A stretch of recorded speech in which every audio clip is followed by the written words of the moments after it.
వాటిని బైబిల్ చెప్పదు. బైబిల్ చెప్పిందంటే ఖచ్చితంగా ఉండి తీరాల్సిందే, ఉన్నాయి అంతే.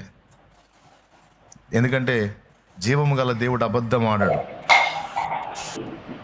అయితే ఇక్కడ రోగములు, దయ్యములు, మంత్ర ప్రయోగములు అన్నీ తరిమి కొట్టబడి దేవుని వాక్యము ప్రబలమై వ్యాపించింది అని మనం చదువుకున్నాం. బాగా వినండి. దేవుడు ఎవరి చేత ఈ కార్యాలు చేయించాడట? పౌలు చేత.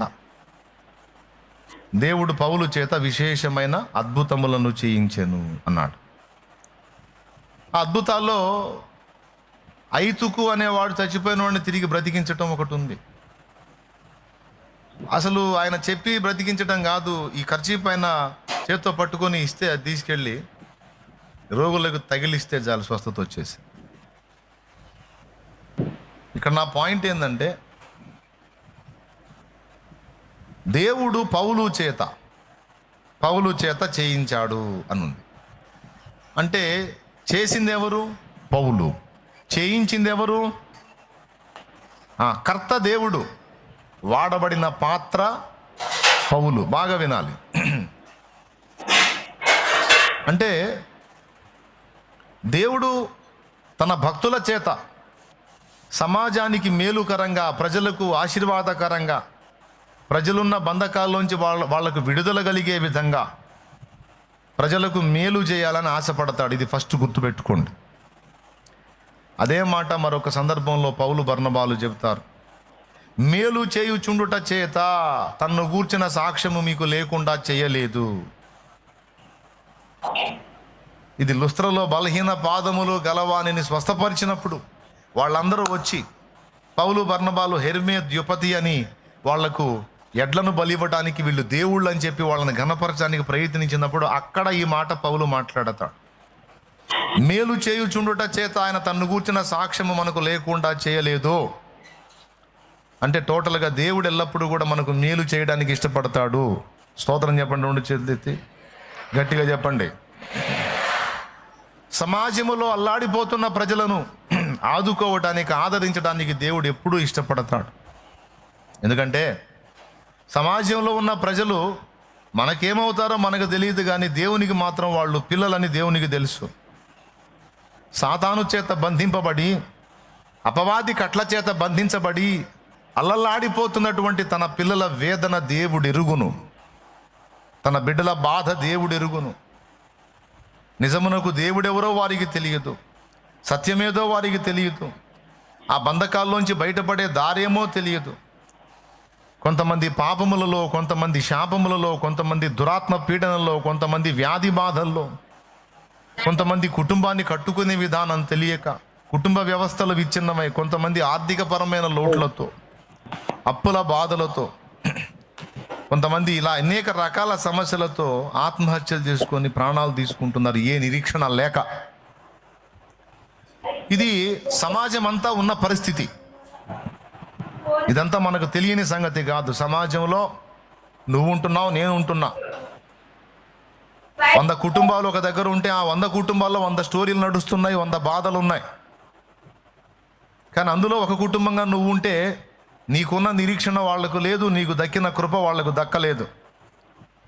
ఎందుకంటే అదే బాధలు నీకున్నా సరే నీకు మనశ్శాంతి ఉంది, నీకు ధైర్యం ఉంది. ఎందుకంటే నీకు తోడై ఉన్నవాడు ఒకడు ఉన్నాడు. ఆయన ఎవరో నీకు తెలుసు. ఆయన బలము, ఆయన జ్ఞానము, ఆయన శక్తి, ఆయన వివేకము, ఆయన నీకు తోడై ఉండి నిన్ను నడిపించే విధానం అంతా నీకు తెలుసు. కాబట్టి ఎన్ని బాధలైనా, వేదనలైనా, కష్టాలైనా, కన్నీళ్ళైనా, ఇరుకులైనా, ఇబ్బందులైనా నీకు మనశ్శాంతి ఉంది. ఎందుకంటే ఆయన్ని బట్టి. కానీ వాళ్ళకి ఆయన తెలీదు. అందుకే వాళ్ళు చాలా క్షోభలో ఉన్నారు. ఇప్పుడు ఆదరించే వాళ్ళని కలిగి ఉన్న వాళ్ళకంటే కూడా ఆదరణ లేక అల్లాడుతున్న వాళ్ళు ఎక్కువ బాధను అనుభవిస్తారు. అలా ప్రజలు సమాజంలో అల్లలాడిపోతున్నారు. అలాంటి ప్రజల్ని ఆ బంధకాల్లోంచి బయటికి తెచ్చి వాళ్ళను కూడా నెమ్మదిగల స్థితిలోనికి తీసుకొని రావడానికి తండ్రి ఎప్పుడూ ఆశపడతాడు. అయితే అలా వాళ్ళని బయటికి తీసుకొని రావడానికి, వాళ్ళని ఆదరించడానికి, ఆదుకోవడానికి, వాళ్ళకు మేలు చేయడానికి, వాళ్ళు ఉన్న కట్లలోంచి వారిని విడిపించడానికి దేవుడు ఏం చేస్తాడంటే భూమి మీద నాకు సహాయకులు ఎవరు, సహకారులు ఎవరని వెతుక్కుంటాడు. మీకు కూడా అలాగే క్లాత్ ఫోల్డింగ్ చేయడం కష్టంగా అనిపిస్తుందా? ఈ క్లాత్ ఫోల్డింగ్ బోర్డ్‌తో వితిన్ సెకండ్స్‌లోనే నీట్‌గా బట్టలైతే మడవచ్చనమాట. చూసారు కదా. ఉంటాడు. ఏంటిది?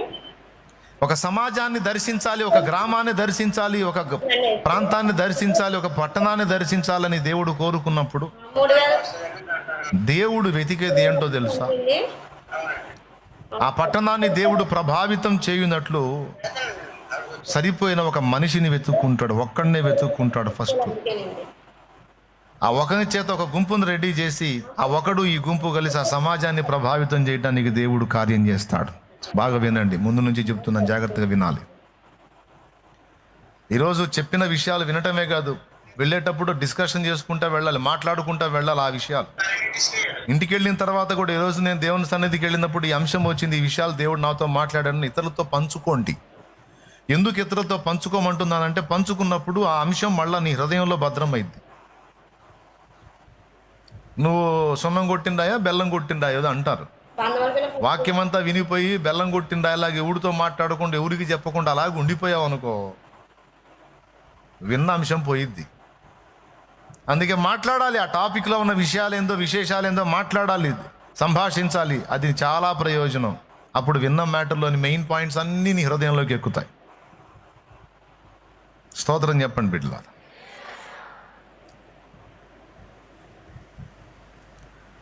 ఒక సమాజాన్ని, ఒక గ్రామాన్ని, ఒక పట్టణాన్ని, ఒక పల్లెను, ఒక ప్రాంతాన్ని, ఒక వీధిని, ఒక వాడను దేవుడు కదిలించాలనుకున్నప్పుడు, అక్కడ ఉన్న ప్రజల్ని విడిపించాలనుకున్నప్పుడు మొదట సమాజాన్ని చూస్తాడు. ఆ సమాజం కొరకు ఒక వ్యక్తిని వెతుక్కుంటాడు. ఆ వ్యక్తి దొరికినప్పుడు ఆ వ్యక్తి ద్వారా కొందరిని ప్రభావితం చేసి అతన్ని వారిని కలిపి లేదా ఆమెను వారిని కలిపి ఆ సమాజాన్ని ప్రభావితం చేస్తాడు. ఇది దేవుని పద్ధతి. దేవుడు యావత్ మానవ జాతిని భూమి మీద పుట్టించడానికి ఒక్కడే ఒక మనిషిని నిర్మించాడు. మొదట ఇద్దరిని చేయలా విడివిడిగా, మొదట ఒకడిని చేసి ఆ ఒకనిలో నుండే మళ్ళా స్త్రీని చేసి ఆ స్త్రీ పురుషులు ఇద్దరి ద్వారా ఈ భూమి మీద జనాలంతా ఉత్పత్తి అయ్యేటట్టు చేశాడు. దేవునికి స్తోత్రం కలుగును గాక. దేవుని ప్రతి కార్యాలు కూడా ఆశ్చర్య కార్యాలు. ఆయన ఆలోచన శక్తి గొప్పది. ఏ హవ్వని ఆదాముని విడివిడిగా చేయొచ్చు కదా. నుంచి జారేద్దాం లోపలికి. ఆదాములో నుండి హవ్వను ఎందుకు చేశాడంటే దానికి కొన్ని కారణాలు ఉన్నాయి. వాటిలో 2. అందులోకి అదే బాగు చేసి అందులోకి పగలగొట్టి మొదట ఒకడినే చేసి ఆ ఒకరి నుండి అందరూ వచ్చేటట్టు చేయాలి. ఆ పూల పని మీద ఎందుకంటే ఒకరి నుండి పాపం వచ్చిద్దని తెలుసు దేవుడికి. అందులో జారేసి అందుకే భూమి మీద ఉన్న మానవ జాతి మొత్తం కూడా ఒకరి నుండి వచ్చేటట్టు చేశారు ప్రభు. ఎందుకంటే వీడు పాపం చేస్తాడు, ఆ పాపం అందరికీ ఆపాదించబడింది. అప్పుడు ఒకని ద్వారా పాపము వ్యాపించేటట్టుగా అనుమతించబడితే ఒకని రక్తముతో అందరికీ ప్రాయశ్చిత్తం సరిపోతుంది. దేవునికి స్తోత్రం కలుగును గాక. అర్థమైందా? ఒకని ద్వారా పాపం వ్యాపించిద్ది, అలాగే ఒకని నుండి వచ్చే రక్షణ అందరికీ ప్రాప్తించిద్ది. కాబట్టి అసలు మానవుడు ఏం చేస్తాడో ఎరిగి వాని రక్షణ ప్రణాళికను ముందే నిర్ణయించి ఒకని నుండే ప్రతి జాతి మనుషుడు వచ్చేటట్టు చేశాడు ఆయన. ఇది మొదటి కారణం. ఏమైనా అర్థమైందా మీకు? ఏం అర్థమైందంటారా? అర్థం అయిద్దిలే. రెండో కారణం ఏంటంటే, ఒకరి నుండే పుట్టడానికి కారణం ఏంటంటే, ఆడ మనిషితో అవసరం లేకుండా ఓన్లీ మగవాని నుండే జనాభా ఉత్పత్తిని దేవుడు చెయ్యగలడు. ఇన్ని సిస్టమ్ ఏర్పాటు చేసిన దేవుడు ఇదే జంటుకి స్త్రీకి ఉండే సిస్టమ్ కూడా ఏర్పాటు చేసేసాడంటే అయిపోతుంది. దేవునికి స్తోత్రం. అర్థమైందా? కాలేదా? అయిపోతుందిగా. అసలు ఆడ మనిషితో పనే లేకుండా ఓన్లీ పురుషుడి నుంచే యావత్ మానవ జాతి మొత్తాన్ని రప్పించే దమ్ము దేవుడికి ఉంది. మరి స్త్రీ అవసరత ఎందుకు వచ్చింది? మళ్ళీ ఈమెను ఒక ఆమెనే సపరేట్గా చేయటం, ఇదంతా ఎందుకు అంటే, పురుషుని నుండే అంతా వచ్చేటట్టు చేసి స్త్రీ అనే పాత్రే లేకుండా చేస్తే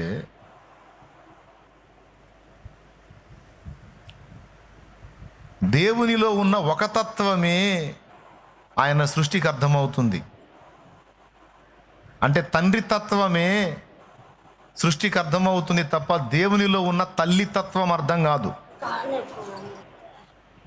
మరి దేవునిలో తండ్రి తత్వం ఉంది, తల్లి తత్వం ఉంది.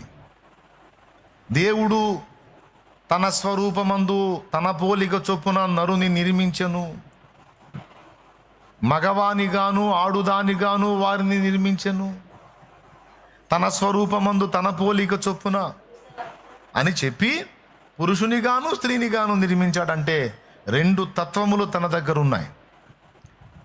తల్లిగా వ్యవహరించగలడు, తండ్రిగా వ్యవహరించగలడు. ఒక నాణ్యమునకు ఒక పక్కనేమో తండ్రి, మరో పక్క తల్లి.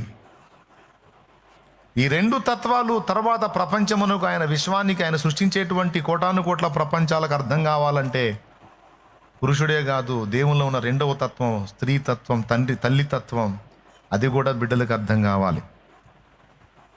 అందుకే స్త్రీని నిర్మించాడు. ఎంతమందికి అర్థమైంది? అయితే ఆ స్త్రీని సపరేట్గా చేయకుండా ఆదాము నుండే చేశాడు, ఒకరి నుండే చేశాడు. ఒకరి నుండి పాపం వ్యాపిస్తే ఒకని రక్తము ద్వారా అందరికి రక్షణ వ్యాపించింది. రెండవది, ఇద్దరినిగా విడివిడిగా ఎందుకు చేయాల్సి వచ్చిందంటే పురుషునిగా స్త్రీగా దేవుల్లో ఉన్న రెండు తత్వాలు, తండ్రి తత్వము తల్లి తత్వము మనందరికి అర్థం కావటానికి. ఓన్లీ నానే మనల్ని అన్నాడు అనుకో, అమ్మ సంగతి మనకు తెలియదు. అవునా? నాన్నకంటే కూడా అమ్మ ఎక్కువ దగ్గరగా ఉంటుంది మనకి. మీకు యేసయ్యలో అమ్మ కనపడిందా?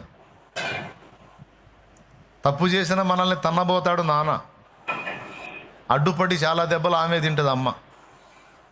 మన పక్షమున విజ్ఞాపన చేసేది, పోనీలేండి చిన్నోడు, తెలిసి ఏడ్చాడంటావా, తెలిసి తెలియనోడు, నువ్వే కోప్పడితే ఎట్లా, నువ్వు అంత చేతి కొడుతున్నావు, నేనంటే తట్టుకుంటావు, వాడు ఎట్లా తట్టుకుంటాడు పశువుడు అని ఎన్ని డైలాగులు వేసి మొత్తానికి ఆయన కంట్రోల్ చేసి పడేసి. అంటే తప్పు చేసిన కుమారుడు మీదికి తండ్రి ఉగ్రత వస్తుంటే అమ్మ ఆ ఉగ్రతను అడ్డగిస్తుంది. ఆ ఉగ్రతను అవసరమైతే తన మీదికి మళ్ళించుకొని బిడ్డను కాపాడిద్ది. అది గదుగదుగా అచ్చంగా యేసయ్య ఆ పని చేశాడు చూడు. దేవుని న్యాయమైన కోపం మన మీదికి రావడానికి మొదలు పెడితే ఆ న్యాయమైన కోపానికి అదిగా ఆయన అడ్డపడ్డాడు. అడ్డుపడి ఆ శిక్ష అంతా తను మోసి అంటాడు, వాళ్ళు ఏం చేస్తున్నారో వాళ్ళు